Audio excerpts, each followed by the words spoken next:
history. This is the scale syllabus from Jamie Aebersold's Jazz Handbook. Why is this terrifying? Because I have so many copies. Because you have so many copies and you're like, why else? Yeah. Overwhelming. It's overwhelming, exactly. Because you feel like, in order to play jazz, that you have to know all this stuff. Like all of it, right? In order to be able to take a solo. And that's not the intent. Actually, if you go back, and I've got three devices up here because my laptop won't work on the system. If you go back and you actually read the introduction to it, I'm not going to do it now, but if you read the introduction, you can see that what Jamie's getting at is not, you have to know all this stuff or you're a dummy. He's getting at, these are options that you can use if you, if you're looking for things to play over certain chords. But when you just open it to this page, I just have nightmares. I mean, I literally have night terrors over this page, because I remember when I was first learning to play, and I just thought, I'm just not that smart, right? I still think that, right? So I'll do a little introduction just for those of you who don't know me. I've taught at the camps, the Jamie's camps for 23 years. I came to music school as an illiterate guitar player who came from Berklee College of Music. I could not read, and when I took theory classes, I could hear everything, but I was like, I got hundreds in oral theory and like 20s in written theory because I'm slightly dyslexic, and so I really struggled, and I thought my challenge was, I need to get better at this conceptual written theory thing. So what I decided to do was and I liked composing. So I thought, well, I'm going to major in theory and composition, and I'm either going to overcome this, finally, this mental block that I have, or I'm going to go down in spectacular flames. Yes. And so over the course of the next 6 years of doing my bachelor's and master's in theory and composition, both of those things kind of happened. Right? I overcame it in some ways and went down in flames in a lot of ways. Actually, I think going down in flames is one of the best ways that we can learn. You get up and you put out the fire, stop, drop, and roll. Right? Get up, dust yourself off, and then you try and figure out what you're doing. But what I knew was when I was learning to play jazz that this way was not going to work for me. For several reasons. One, as I said, because I'm just not that smart. And two, because of this. I think back to the point, right now we're at the stage in history where jazz education is all around us. And if we're looking for information on how to clarify something in jazz harmony, jazz melody making, jazz improvisation, we've got 1,000 books and play-along records. You can go on YouTube and you can pull up a backing track for any song in the history of jazz. You can probably find 5 versions. You can find books and websites, dedicated to here's how you can learn to improvise in 7 easy steps and blah, blah, blah, blah, blah. But here's the question I kept asking myself. When this music was being created in the first place, by the way, what was the first year that jazz education formally started in the college system in the United States? 70s. 47, yeah. North Texas, right? And jazz education didn't really become big and super formalized until the 60s, really. So my question was, all of these people who created the music that became the center of the subject of jazz education, how did they learn how to play? Because they didn't have these books, they didn't have these play-along records, they didn't have the theory classes, there was nobody to teach them how this stuff. So what was it that they were doing when they were learning to play? Because they obviously found it, because we're imitating them still, 70 years later, 80 years later, or more. And so what I wanted to find was whatever it was that they found.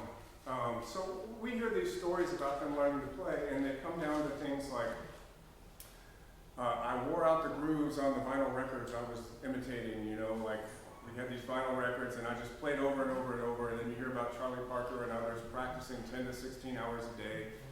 And that explains a lot about how they became great. Like, okay, yeah, they worked really hard. But what I want to know is what's going on in these people's brains, because they didn't have any educational materials to sort this out. How did their brains organize this material that they were hearing, and when they were wearing out these records and when they were practicing 16 hours a day? What's going on in here? Well, brain research suggests that when we are presented with what appears to be chaos, disorder, our brain automatically tries to make order of it. And it happens in ways that are both conscious and subconscious. So my theory is that what the Charlie Parkers and Dizzy Gillespie's and Miles Davises and Bud Powell's and Thelonious Monks and all of these people, what they were doing, they were not looking at this, because this didn't exist, right? Or anything like this. They weren't looking at this. Their brains were organizing what they heard in ways that sometimes maybe they could express it in words, but all we know is they could express it in music, right? So their brains were saying, okay, here's what's going on with harmony and melody. And when I hear certain people play, I hear this really fundamental concept happening. And I know none of these people were, jazz educators. They were just jazz musicians. So today's presentation is about what I think was happening with these people. And it's also about what happened in, let's see, this is the examples, yeah. What happened in my brain when I tried to imitate these people? Because when I took jazz education classes, my brain accepted some things and it made me very confused. And it rejected a lot of other things. And I'm thinking, okay, why am I accepting some of this stuff and rejecting some of this stuff? And should I be rejecting something that somebody really, really smart told me was the answer, was right? And I really needed to figure out why sometimes the advice I got in these books and from these great teachers, why it resonated with me and other times it didn't. And what I came up with is I think that what these people, these early jazz musicians, what's going on in their brains is they had somehow glommed onto the most fundamental organic nature of melody and harmony without having the theoretical terms to express it. So I want to read this definition. There's a lot of definitions of organic, right? It has to do with chemistry, it has to do with living matter, it has to do with food, right? But this is from Oxford Dictionary. Denoting a relation between elements of something such that they fit together harmoniously, and there's our first musical thing, harmoniously as necessary parts of a whole. The organic unity of the integral work of art. All right? So what that means is they were not hearing chords and scales as like, here's a chord, what scale goes with that? They were hearing, here's a chord in the context of all of these other chords. What ties this chord together with all of these other chords? Okay? And so they were coming at it because of this, they were coming at it from an entirely different point of view. I also want to say that, we can make all the jokes about, this is cage-free, free-range jazz with no antibiotics ever, right? That's fine. But really, if you want to understand what organic means, it means contextual. It means never looking at anything out of context. The thing always exists together with the things around it, and that's how you understand it, not standing on its own. So when we start looking at chords, and I also want to say, sorry, this is really important because I'm standing here at the extension of what once was the Jamie Aebersold Jazz Camps, and I know Jamie taught a lot of chord scale theory. I'm not trying to say that that's wrong. This is just another road to Rome to get you to what I think is very close to the same place, and I think it's a simpler way, it will be for some of you, a simpler way to get to the same place, okay? I've been teaching theory for 30 years now. I have a very complicated relationship with it. The first thing any good theory teacher should tell you is the first rule of theory. Anybody ever had a really good theory teacher? Yeah? Okay, so the first rule is that music theory is descriptive, it is not prescriptive. What does that mean? First of all, have you ever had a music theory teacher tell you that? Yes? Good. Then you had a good music theory teacher. What does that mean? Descriptive, not prescriptive.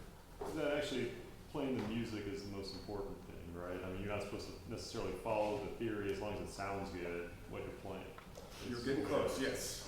Okay. It describes what you do, it's not rules for how to play. Yeah, more importantly, it describes what has already happened. It doesn't tell you what to do to make music happen in the future. It just says, in this music that's already happened, here's what we think is what's going on. It doesn't say, do this and you'll make great music, because you're never going to make great music sitting on stage thinking about theory. That will not happen. Mhm. Like, that'll make you make really bad, terrible, intellectual, stiff music. Music is a flow experience. So music theory describes music that's already happened. It doesn't prescribe what you should do to make music happen. It can help you understand in the practice room, but when you're on stage, if you're thinking about theory, in my opinion, you're doing it wrong. If you're on stage, you should be playing what you can play and making a joyful noise. And if there's parts of your vocabulary that are missing, then you go work on that in the practice room. And when you work on them long enough, then they'll naturally come out. Just like learning new vocabulary, it'll start to come out in your normal speech. Okay, so I kept having these clashes between what I was learning in jazz education and what my intuition and my ear were telling me. And I want to give you a couple examples of those. So one thing that jazz education, these are the real simple ones, and then we're going to go off into the deep end. But one of the real simple things was you see a major 7 chord, right? What scale goes with that?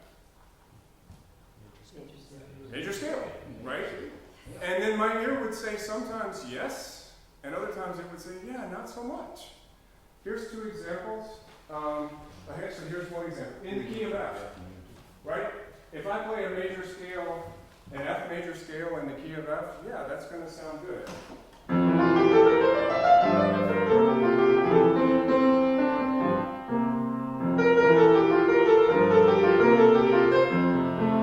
So that it's going to be a major scale, and it's going to have a regular fourth, like a major scale does. However, if I see an F major scale in the context of this progression, in the key of C, that B flat's going to sound wrong. Matter of fact, I'm going to play this example, example 2.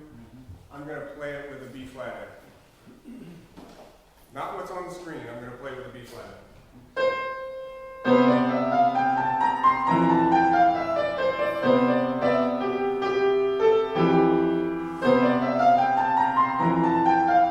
Sounds terrible, right? Why? Because we're in the key of C major. This F is a 4 chord in the key of C major, and it wants to have a B natural.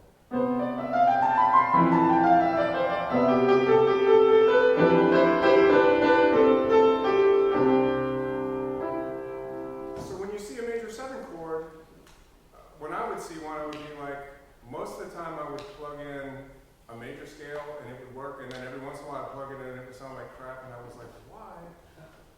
I need to understand why. Another example is this one, when you see a minor 7 chord. By the way, both of these chords have the same 4 notes in them. F, A, C, E, right? The chord is the same, 4 chord tones are the same, it's the 3 notes in between that are different, right? This is the essence of what it is. It's not that the chord scale is wrong, it's that there are 4 notes that I know are right, and there are 3 notes I need to figure out what they need to be. This is what I think the early musicians just naturally heard from the recordings. Here's another example. I was taught, you see a minor 7 chord, what scale goes with that? Do-A minor, right? And most of the time that works. All right, here's an example. This is one that we all know.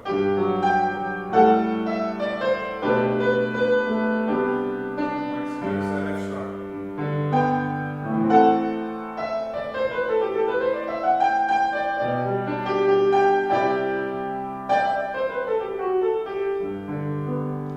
So most of the time I would plug in Do-A minor when I saw a minor scale, and it worked, and I'm like, cool. And then every once in a while I'd be playing.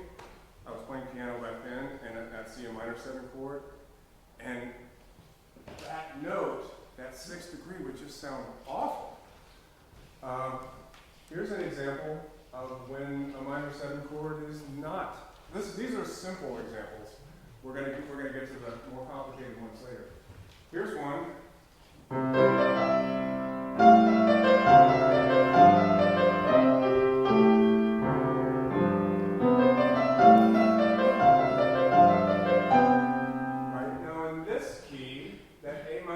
does not want that F sharp. Let me show you what happens if I put it in.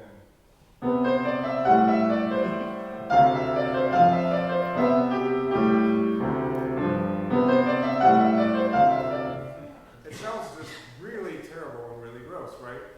It's because we're looking at that chord out of context, right? This chord is the 6th degree of the scale. And rather than build a scale off that A minor 7, we're better off just saying that A minor 7 exists within C major. Therefore, what kind of scale is it here? If we built a scale off A, what kind of A scale would this be? Natural minor. Natural minor, Aeolian, right? There's a third one I didn't put in the example, which is if I had an E minor scale in the key of C, an E minor chord, E minor 7.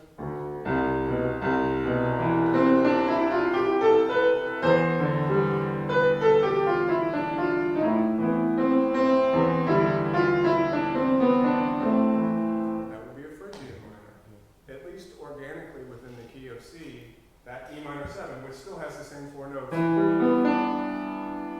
no longer have a regular 9th on it.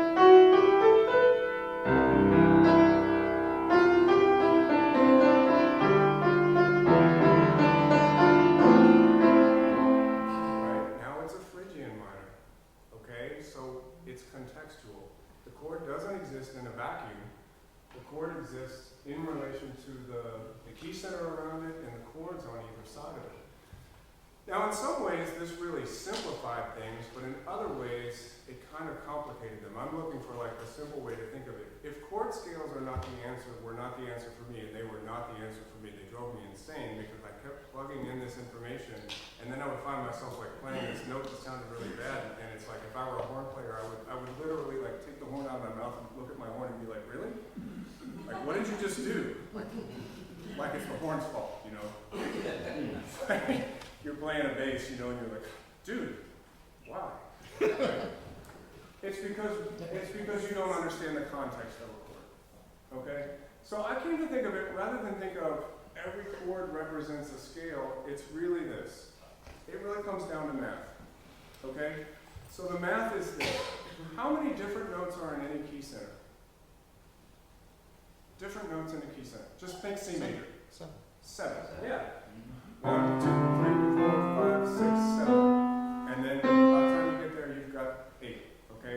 And the 8th is the same as the first. How many notes are in a 7th chord, which is most of what we see in jazz charts?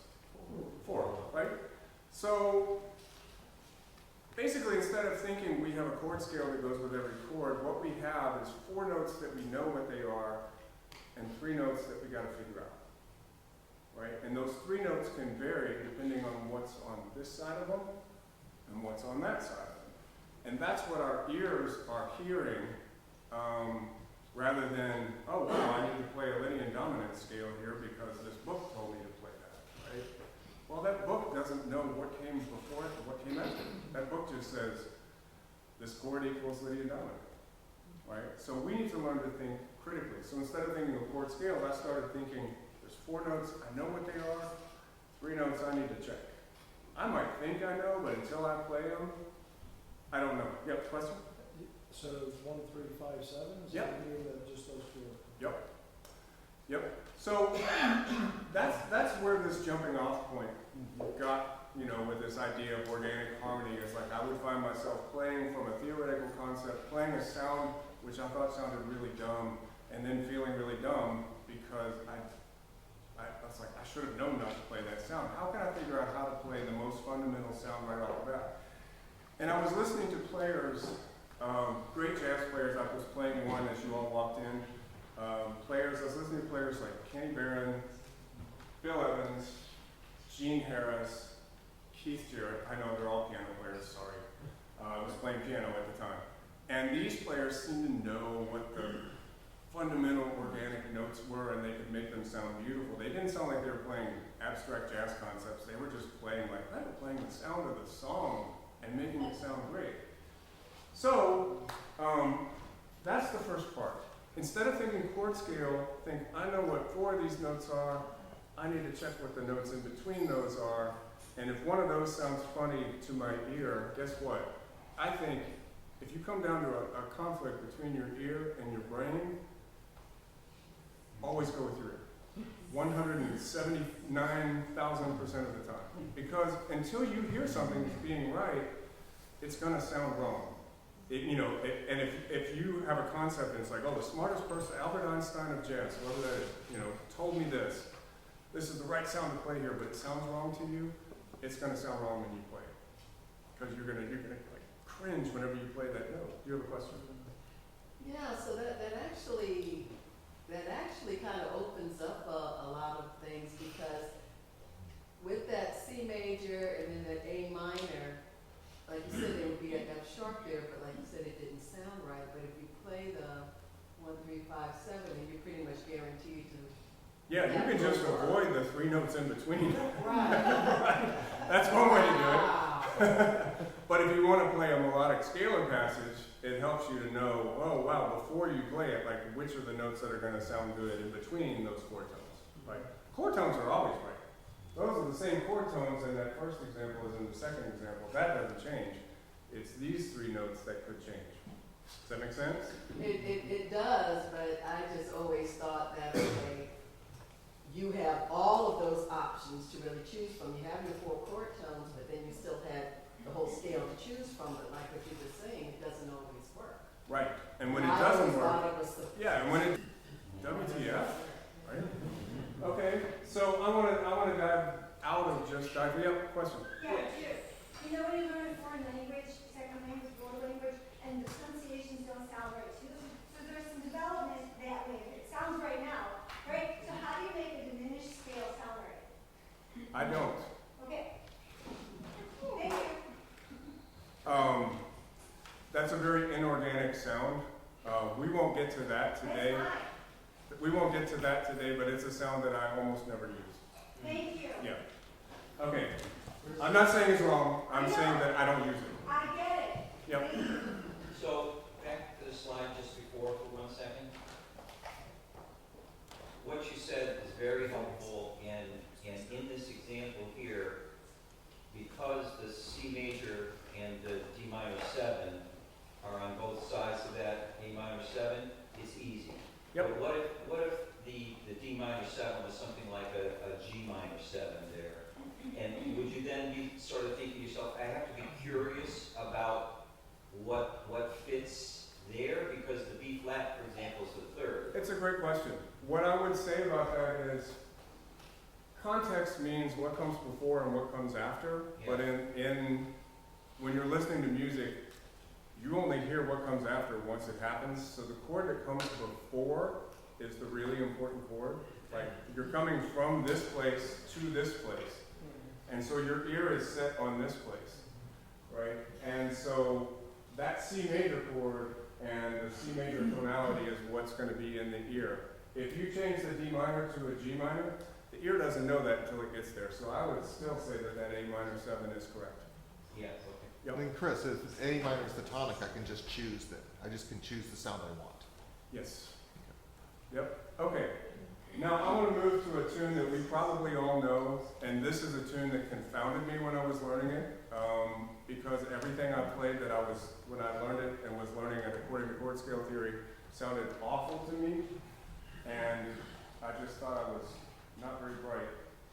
And then I finally heard, I don't remember which player it was either Kenny Barron or Gene Harris, one of them played this song, and they played it organically, and I was like, oh, I get it now. I have more of these. Those 2 players, Kenny Barron, by the way, Kenny Barron and Gene Harris, have taught me more without ever speaking a word to me, just by their records. And it's like, they'll play a song and I'll be like, oh, I know how to hear that song now. Okay, so we know this song, right? One of the things that is very dangerous about jazz is taking chord symbols too literally. Now in classical music, you can do that. Classical music has a codified theoretical language which has been around for hundreds and hundreds of years. So I used to do this demonstration. I had to teach a intro to music class back in the 90s.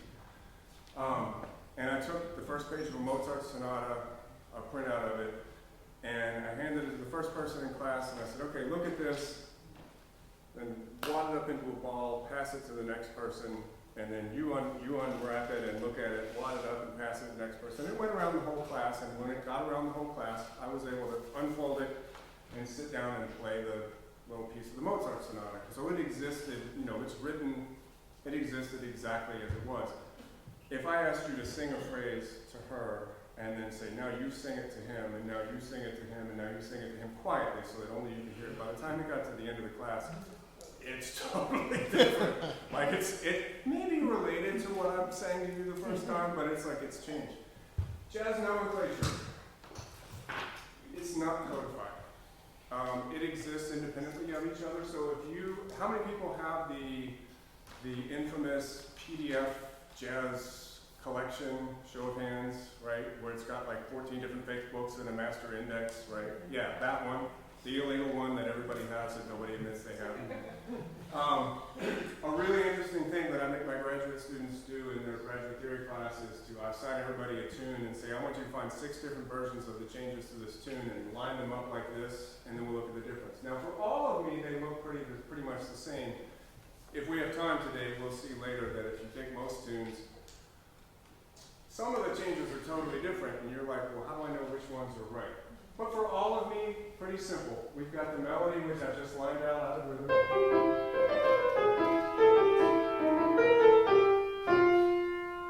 Okay, so does anybody see an elephant in the room just looking at this part? Gabe, you don't count. Gabe sees elephants everywhere. He's the elephant whisperer. Yeah. The E7 chord? Say it again. The E7 chord? Okay, what about it? It's major. I don't know, it's dominant. I mean. It is dominant, but those 3 notes would exist in the dominant chord, so that's okay.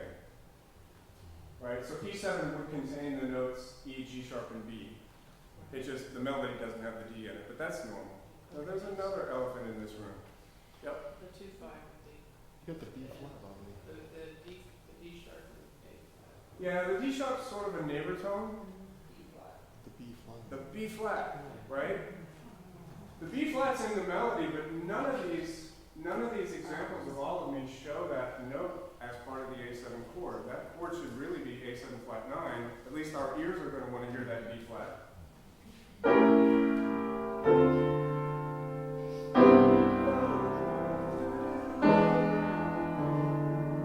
Nobody wants to hear.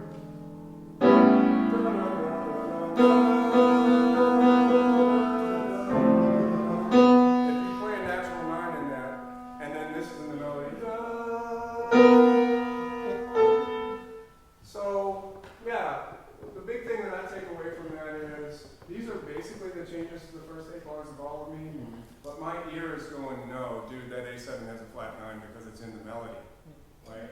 Okay, so first you've got to choose which version of the chords you want to think are correct, right? Which, depending on what your sources are, could be vastly different. But we're going to choose the top one, which are the pretty much standard ones, even though they don't show the alteration, right? And then if we take those literally, oh, sorry, I got too many devices here. If we take those literally, then, and we say, okay, cool, they're unaltered dominant chords, we plug in Mixolydian scales for that, right? Because that's what we're taught. Now we have this sound.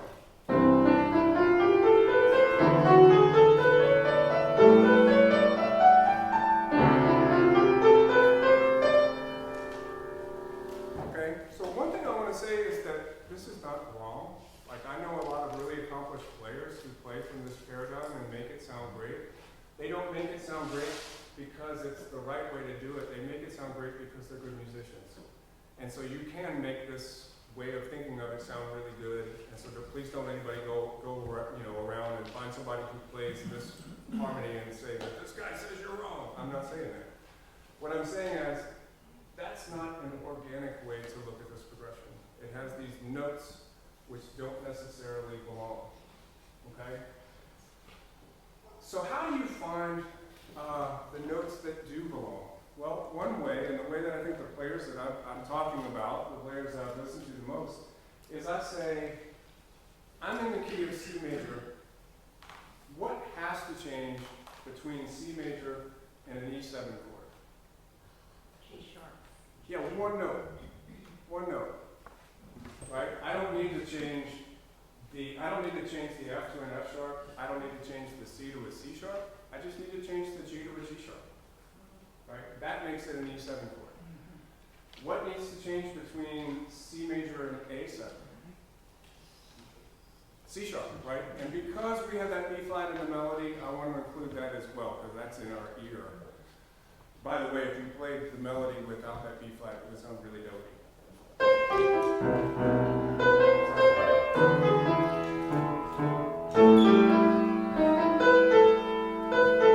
It really wants that flat note.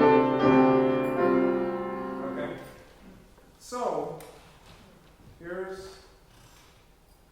what you get if you change only the notes that need to be changed.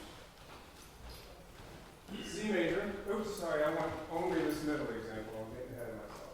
You change only the notes that need to be changed, you get this.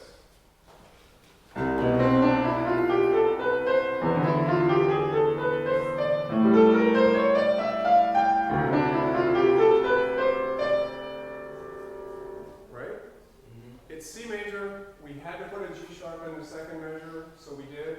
We had to put a C sharp in the third measure, so we did, and we kept the B flat that was in the melody, because it's in the melody. Like, in a game of rock, paper, scissors, the melody is a nuclear bomb. Right? No matter what the other person does, the melody wins.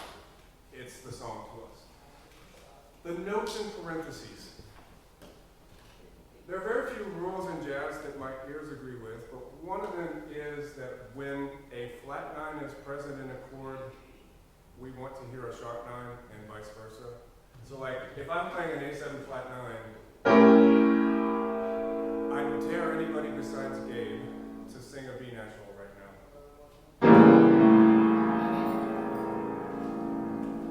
Anybody want to try and sing a natural nine?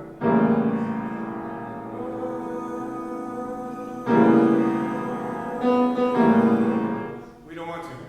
If this note is here, sing the next note up the scale that your ear wants to hear.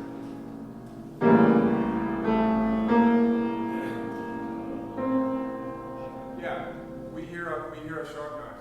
And if there was a sharp nine in that chord, and we're singing now, nobody's going to go da da. We're going to go da da.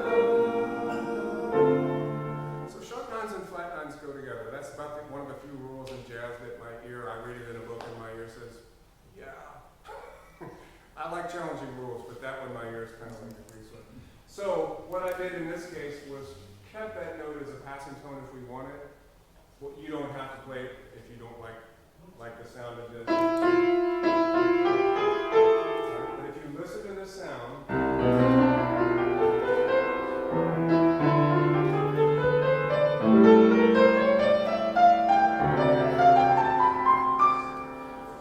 to my ear, that's the most organic way of finding what these chord scales would be. And what's weird about it is, when we think in jazz education, we think of alter dominant chords, because we've got A7. This is all, by the way, Phoenix, this is all going to, you're welcome to do that. This is all going to be in a chapter, a book chapter, and it's going to be in a video within a week that you'll be able to have like a 25-page chapter with all the examples and all my boring talk in it.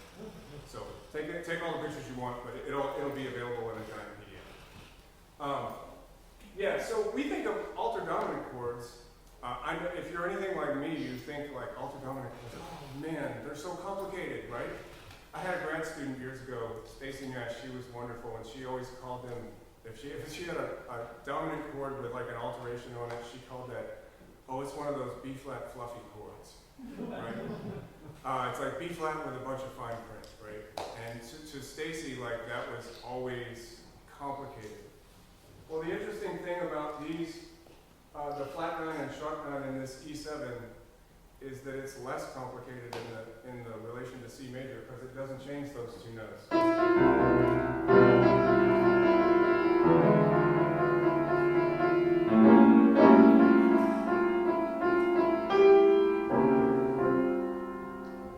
So we've got alter dominant chords, but they're not complicated. By the way, you'll never find either of these alter dominant scales in any jazz theory book.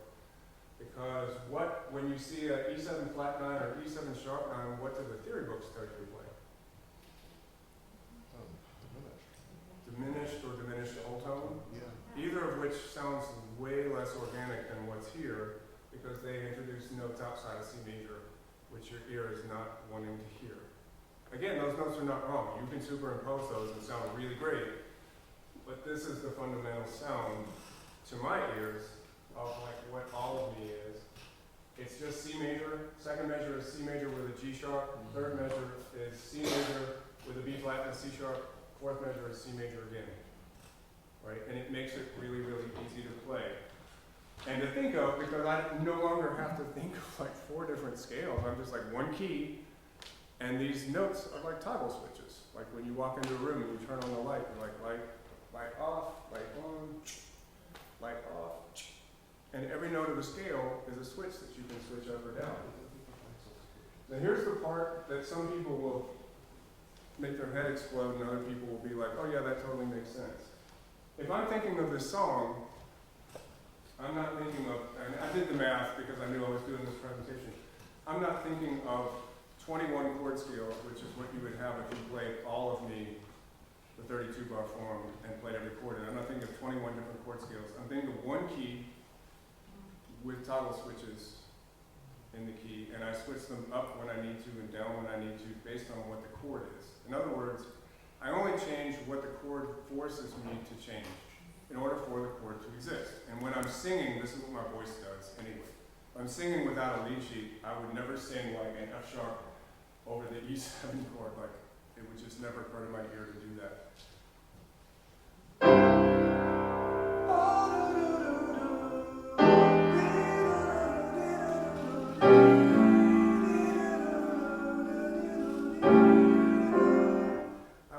I'm just singing C major with the notes that have to change.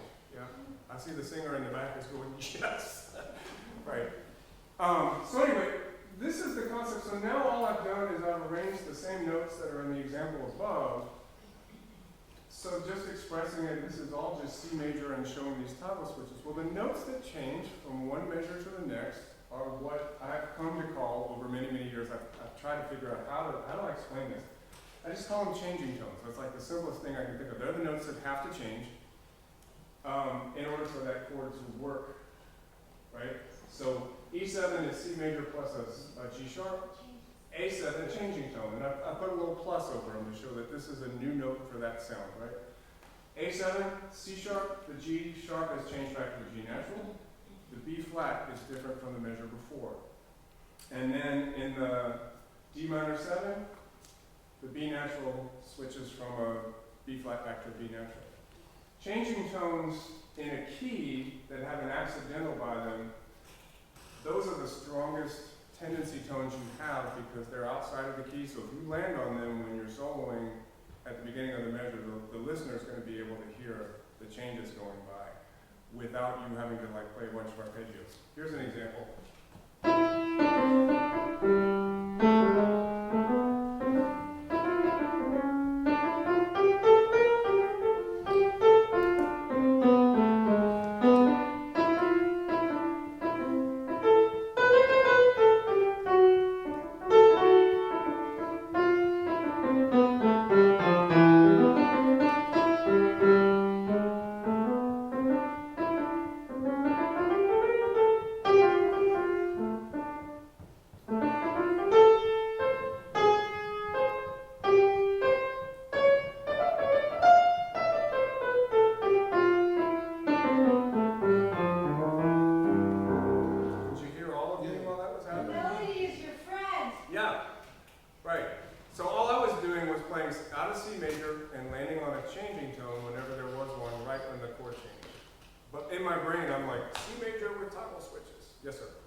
Well, here's the thing. Most jazz standards are written in a key center.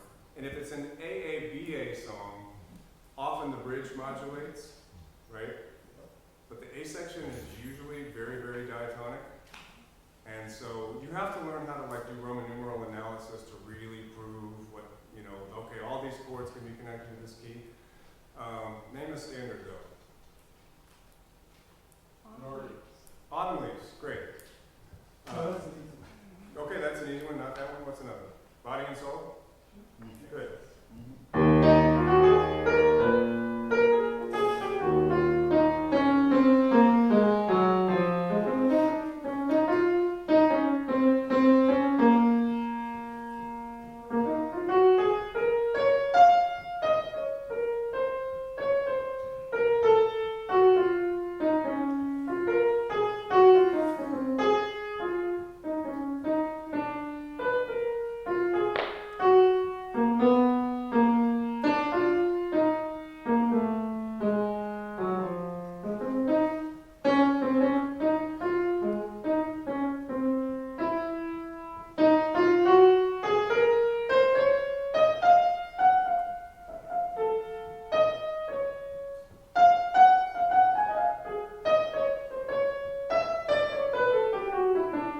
And there we are at the bridge. So the whole A section is just in the key of D flat. There's a couple of changing tones.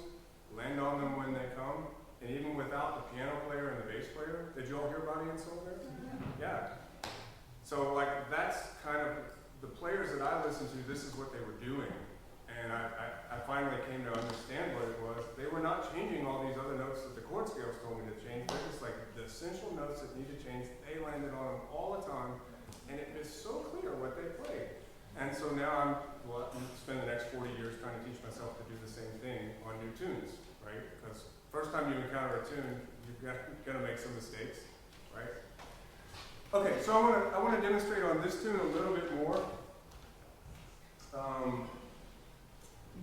One of the things when we learn to improvise melodies, one of the things we play is like motifs, right? And what is a motif? A motif is an interval pattern, right? And it can be intervals and it can be melodies. So somebody name a standard song. Pick a card, any card. All the things you want. Huh? All the things you want. That's exactly what I was thinking. Fourths, right? Fourths plus repeated. So it's built on that motif, and then a fourth. Okay, another one. All together.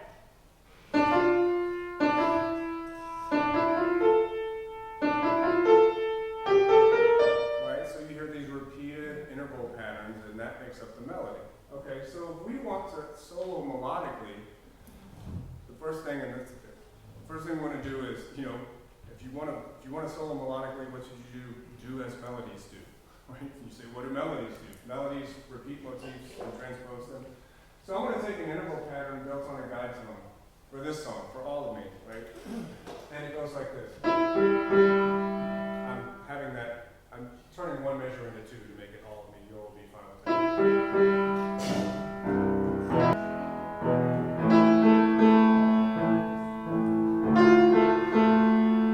Right, very logical guide tone line, right?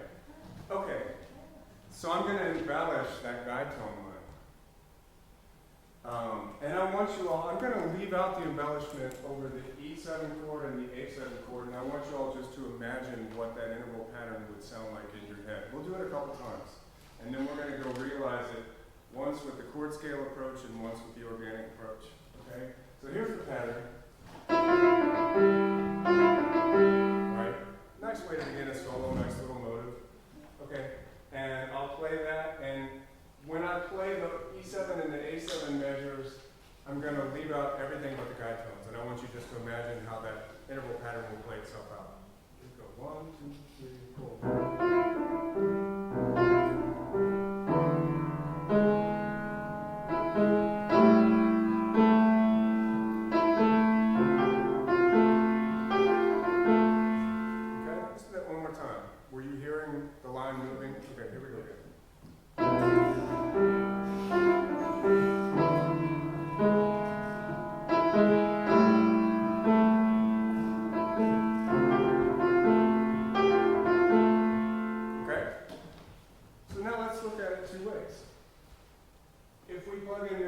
Scales, we get this sound when we elaborate that pattern throughout these keys.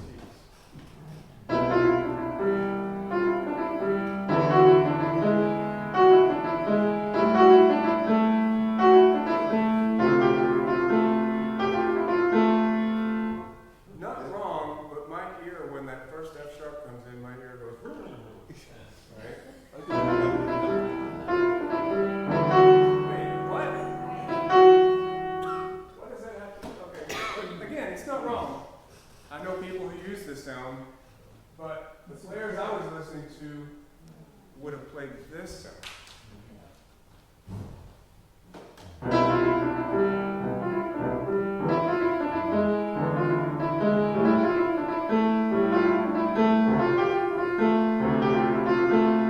Right? Because it's organic to the key. The chord tones are exactly the same. You still have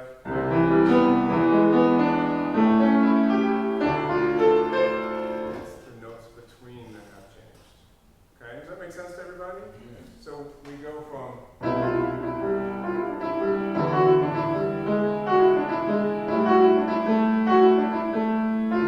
to this.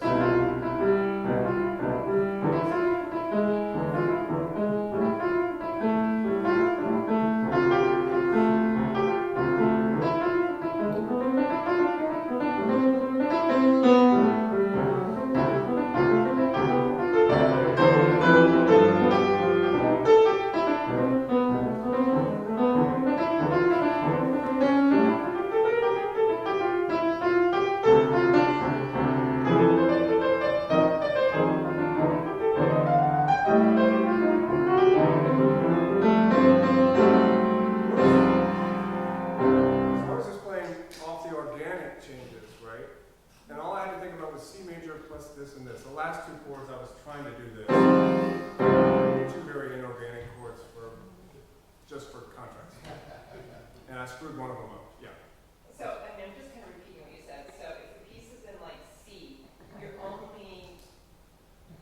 don't do all the other tones. You only think about the different chord tones that you change. You don't worry about like 2 and 4. You don't worry about the other scale too much.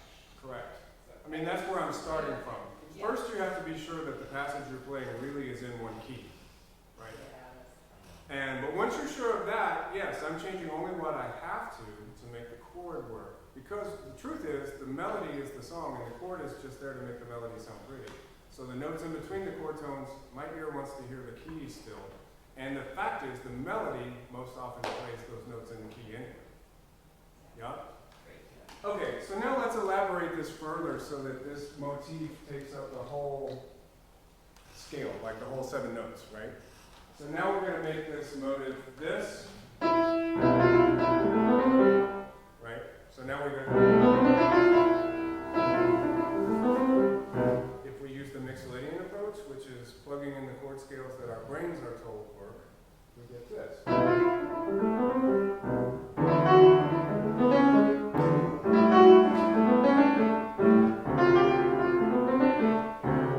Again, not wrong. Again, my brain goes. That's C sharp. Ooh. Yeah, the C sharp. I don't like the F sharp either, but you know, here it is in the organic version.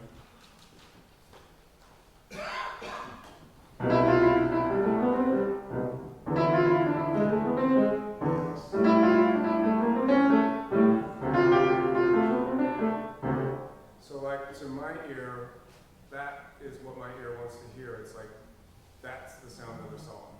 Doesn't mean I'm right, but that's certainly what Gene Harris, if he played this, what Gene Harris would have played. It's certainly what Kenny Barron would have played if he played this. Probably Bill Evans too, although he would have changed the rhythm way earlier. he would have fixed that, but yeah. Note-wise, it's all just organic to the key, contextual. Good? So the general rules for all this and the limitations of it, buried here somewhere? Yes, and we're not going to get through the whole thing, but it'll be, you know, the chapter that this comes from is at this point 25 pages, including examples, and there's a video that I'm halfway through, which will be about an hour long. But let's move on to an example. In the course of making that video, I just decided on the bass, I'm gonna play a solo over All of Me with just drums, because when the piano's playing, you can hear the harmony anyway. I gotta find that since it's on this. Let's see, it'll be in there.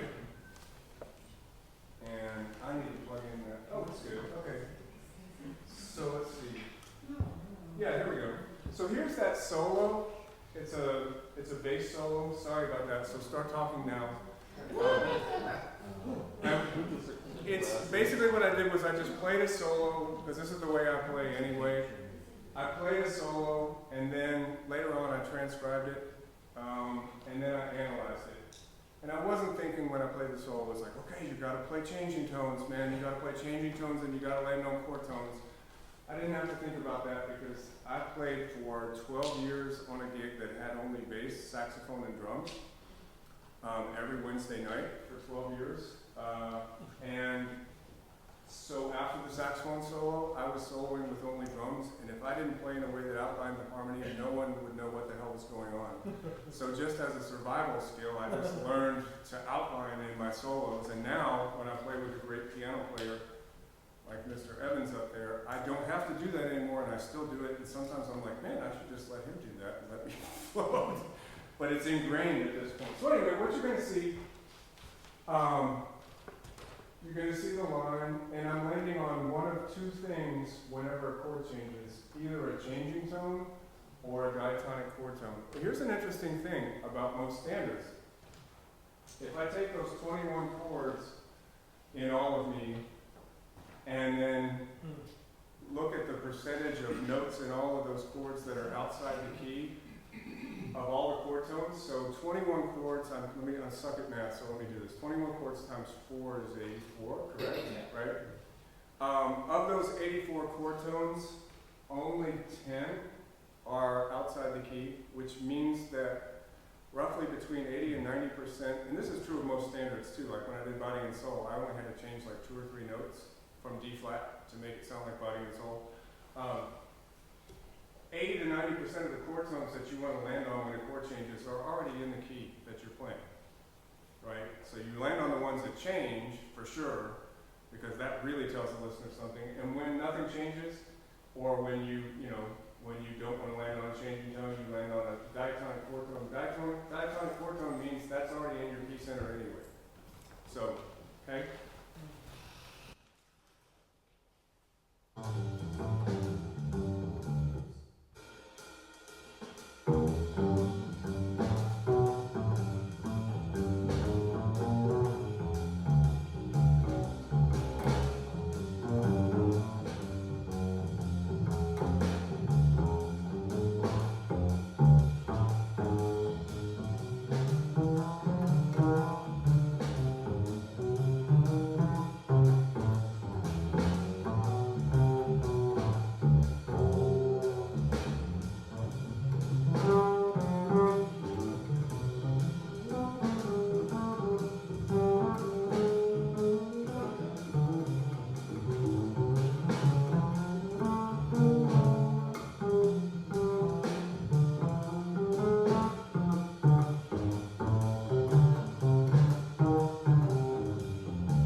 So that's just landing on changing tones and chord tones that were in the key anyway. Hopefully in that you're hearing all of them going by.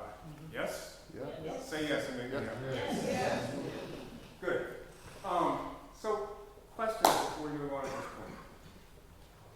Yeah. So how does the music education industrial complex get away with torturing everyone with this chord scale crap? They're trying, because I'm part of the music industrial jazz education complex, we're trying to give people quick shortcuts to get started. And, it may be that if say we're in a combo, I'm your combo instructor, and we're playing All of Me, and you say, okay, man, what do I play over this D minor chord? I'll be like, Doria, right? And then you take that and you say, oh, my combo instructor said minor 7 chord, play Dorian. And then you superimpose that onto the next song, and maybe it doesn't fit on the next song, right? Usually it's something that is very, very well-meaning and designed to help you get started and get moving. I know that whenever I've given bad advice like that, I was not trying to give bad advice. I was always just like, there's a whole bunch of people asking a bunch of questions, and I'll be like, yeah, play Lydian there. And then that person may say, play Lydian, may think, play Lydian every time this chord shows up. But what you said at the very start, that theory was descriptive and not prescriptive. Yep. That's not the way I've heard it for the last, however long I've been coming. Okay. What I'm going to encourage you to do I mean, is that, I knew enough to ignore that because it just didn't sit right, but right, no, that's good. I don't think anyone is trying to cause anyone pain. I think, jazz education, like all education, is there to try to help. And sometimes those lessons get taken beyond the specific situation in which they were given, and then lots of weird things happen. I know that every time I'm teaching, I'm trying to help cut through. But the main thing I would tell everybody here is, no matter what level you're playing, what I said at the beginning, think critically, and if your ear tells you something sounds wrong, it's wrong. You may, in 10 years, you may hear it different. I didn't hear melodic minor for a lot of years. Like, in a vocal situation, D minor.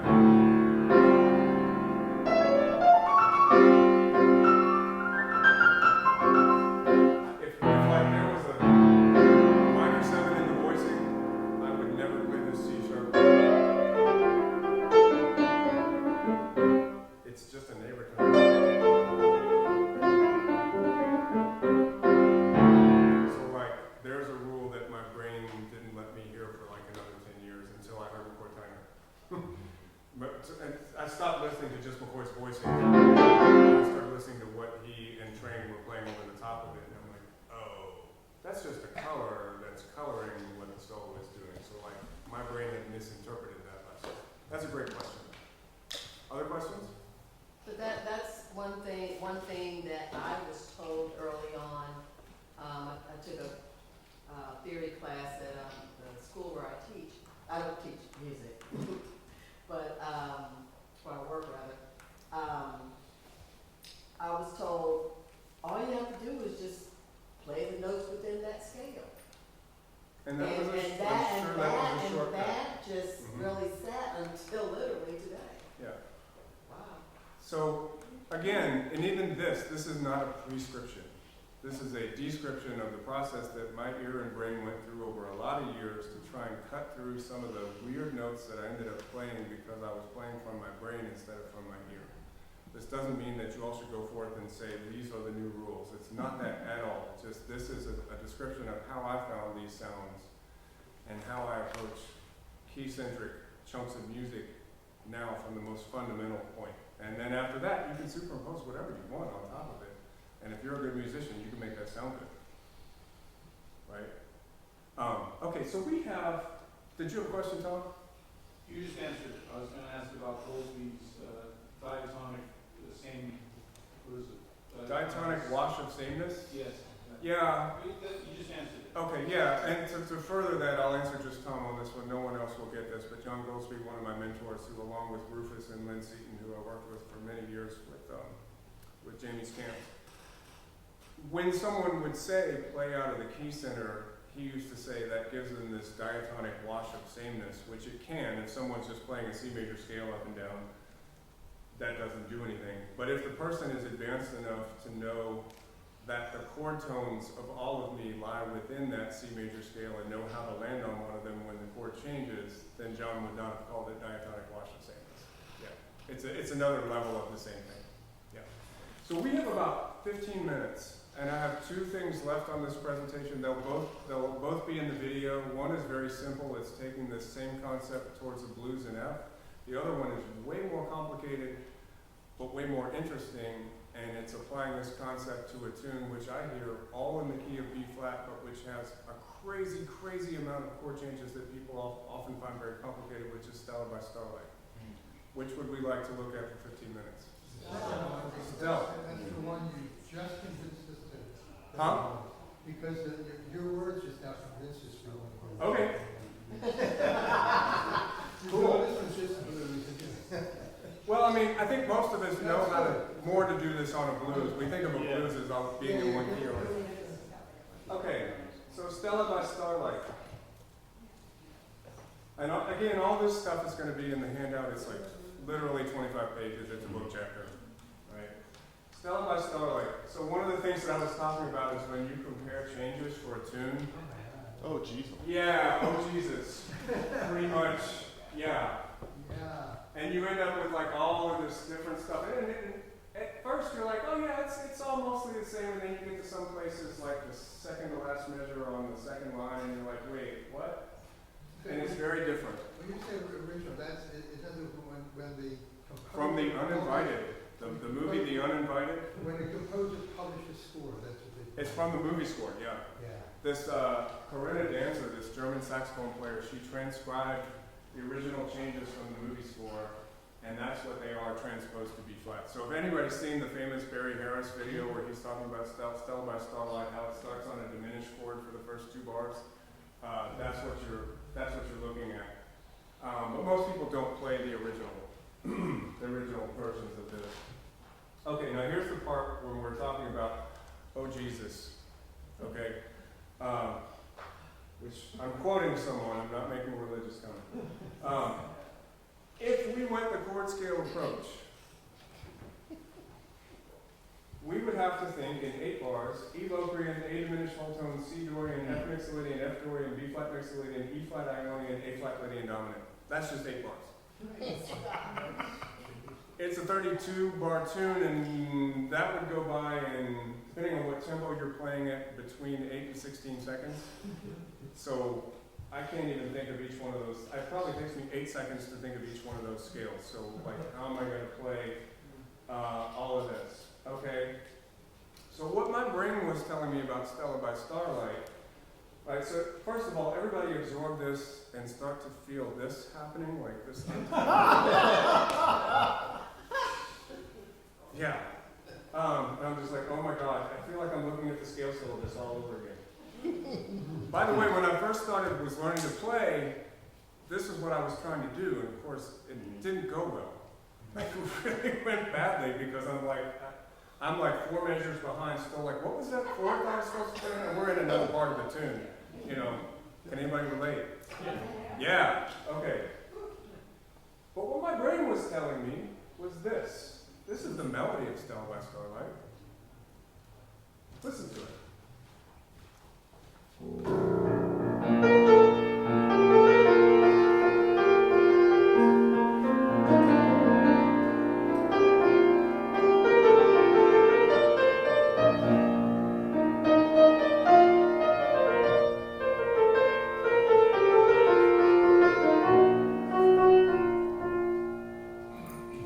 When you look at the melody, what's a melody telling me? It's not modulating a lot. Huh? It's not modulating. It's not what? It's not modulating.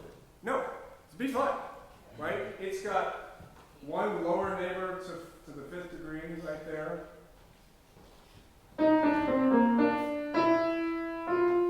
And one in the last 8, it's got one upper neighbor to the 5th degree.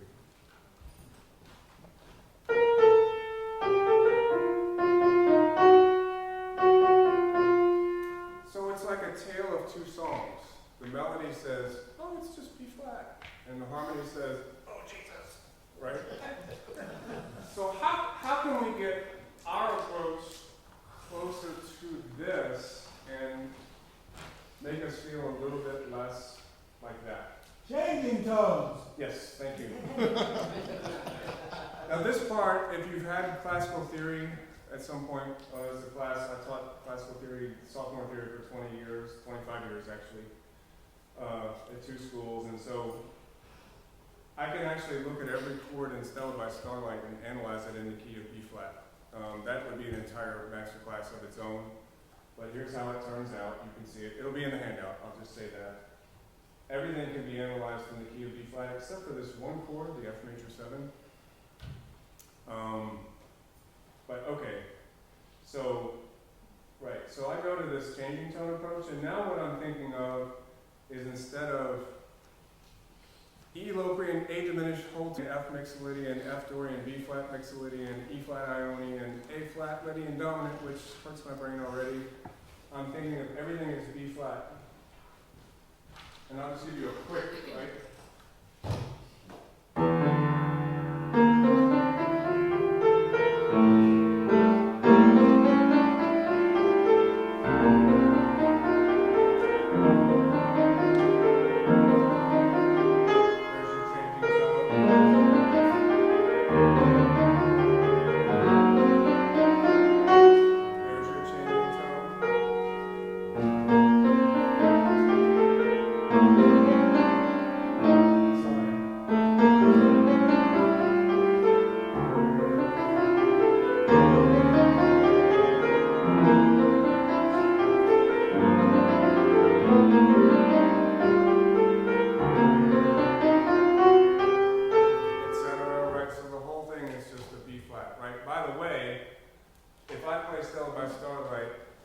We got enough people. Just keep a B flat going through this whole thing. Everybody just sing.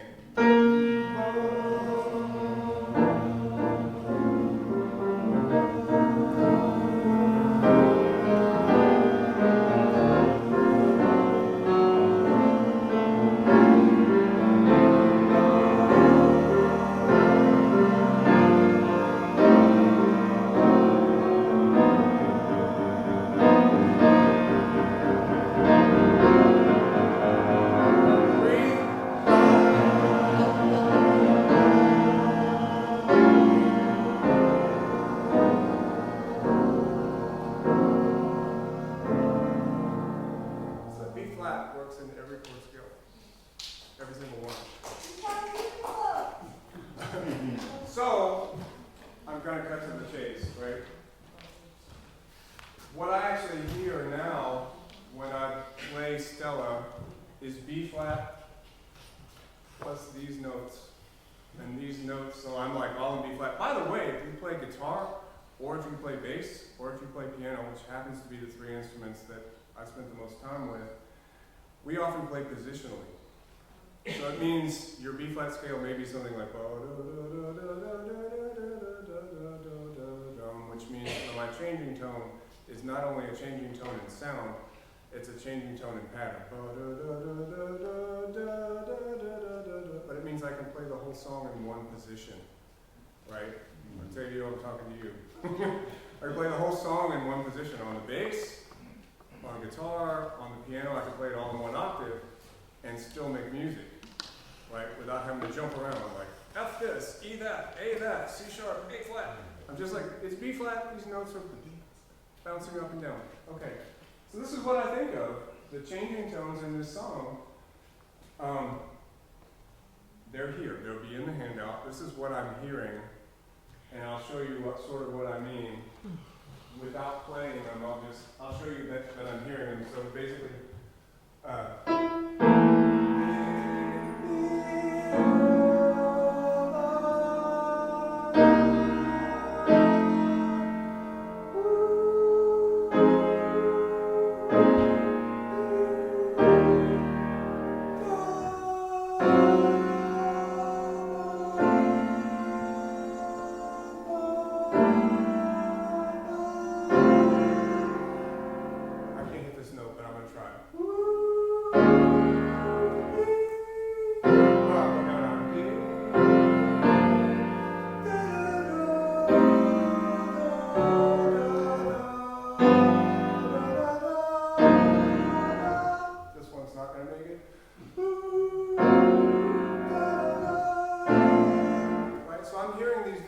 and as I'm playing, I'm like heading towards them on my instrument, like trying to connect where I was to that changing tone. Yeah, so this is basically what I'm thinking of, and this is, and here, chord tones from B flat perspective.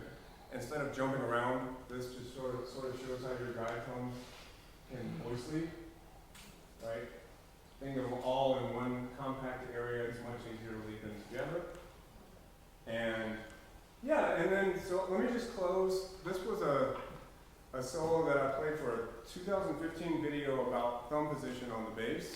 So there's like 6 people in the room who might have seen that, about how you play using your thumb as an extra finger on the bass. And so I used Stella by Starlight. I had no idea I was going to use it for this presentation. I just thought, oh, it'd be neat to have a solo on Stella by Starlight in thumb position on the bass, way up high. For those of you who are not bass players, it's up past where the neck meets the body. And so I played that as the intro to the video, and then as I was putting this presentation together, and I thought, what's a really complicated tune I could apply this to? I'm like, Stella, and I already have a solo. So I had, Peter, are you here?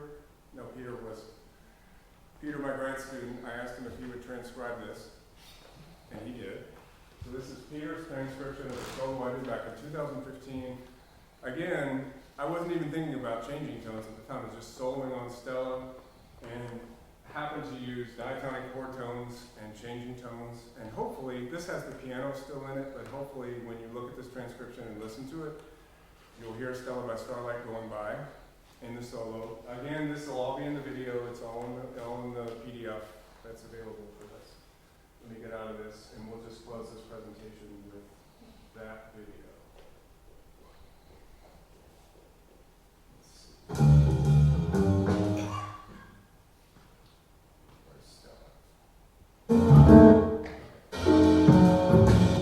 So it starts off with like the last 8 bars of the melody, and then there's this weird little interlude, and then Stella by Starlight happens.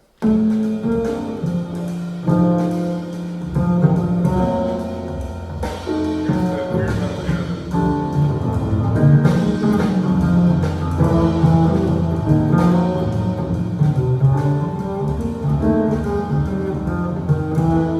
Here's the changes to Stella.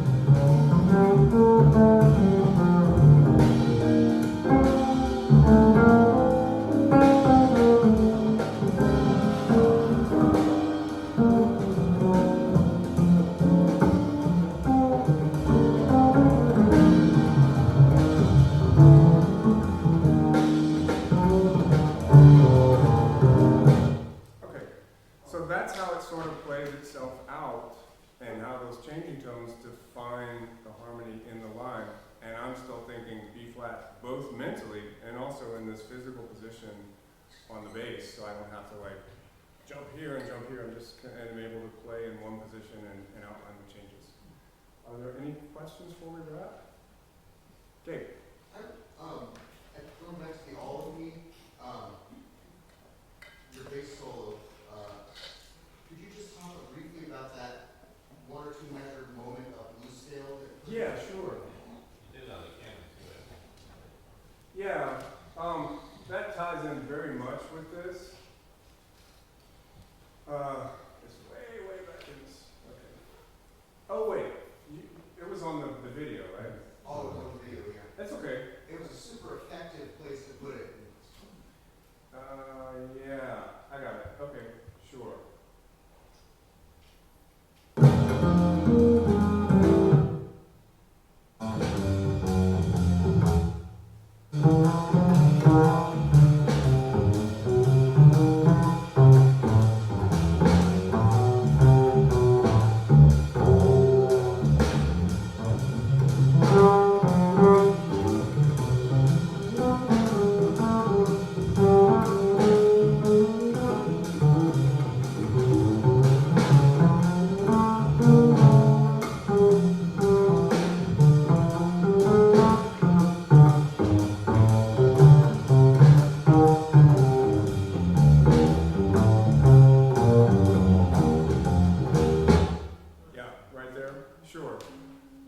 If I want to simplify it even further, A lot of times when I've been talking to my combo a lot about this, I'll just think in terms of light and dark. So like, if I'm playing a turnaround,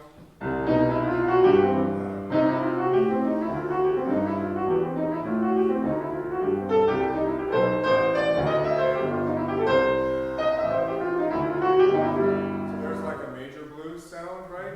But you can also put minor blues over any turnaround situation because the dominant chords tend to alter and what's a simple way to put this? They tend to put flatted notes in the key into the sound of the ear so that the minor blues will then fit.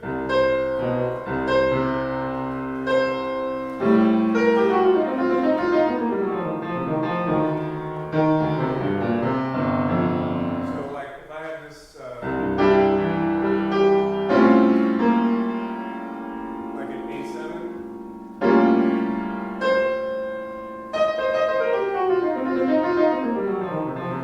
so basically on any turnaround, I feel free to play the blues.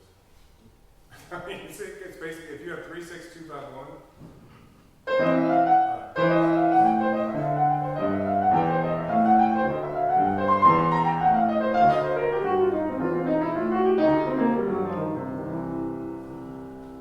that would be the simplest way I could put it. Because you're introducing like tension at the end of the song and then resolving to the major sound of the song. Was that close to the answer you were hoping I'd get to? Yeah. So basically, I kind of saved that for the end of the form because it's like, oh, here's the big bluesy, you gotta make everybody go, yeah! And then it starts over again and I'm going from this minor sound.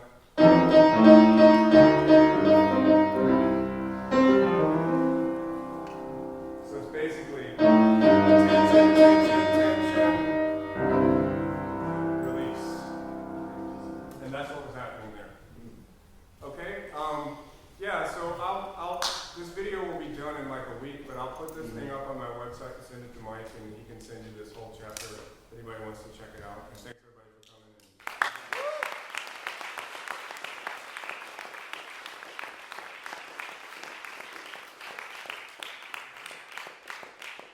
And now as Rufus would say, go rock your band.